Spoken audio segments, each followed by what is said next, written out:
নমস্কার, আজকের ভিডিওতে আপনাদের সবাইকে স্বাগতম জানাই। এই শশার ফিল্ডটা আপনারা পুরো দেখতে পাচ্ছেন। এই ফিল্ডটাতে একটা সমস্যা দেখা গিয়েছে। সমস্যাটা হচ্ছে প্রচণ্ড পরিমাণে ফুল আছে, ফলন একটাও নাই, খুব কম ফলন। এইটা হয়েছে এই জন্য কারণ যতগুলো ফুল আপনারা দেখতে পাচ্ছেন সবই হচ্ছে পুরুষ ফুল, আর এই পুরুষ ফুলগুলা কখনোই ফলে পরিণত হবে না।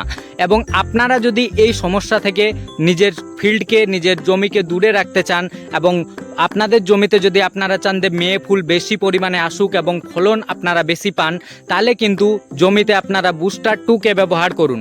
প্রতি লিটার জলে 1 ফোঁটা করে মিশিয়ে বুস্টার 2কে জমিতে স্প্রে করুন। যখন আপনার ফ্লাওয়ারিং স্টেজে আসবে, ফুল জালি আসার সময় বুস্টার 2কে ব্যবহার করুন, তাহলে কিন্তু এই সমস্যাটাতে আপনারা পড়বেন নাই। দেখুন এই জমিটা শুধু পুরুষ ফুল এবং ফলন না বরাবর, একটাও ফলন না হওয়ার মতো। তার জন্য বলছি বুস্টার 2 ব্যবহার করুন এবং অধিক পরিমাণে ফলন পান।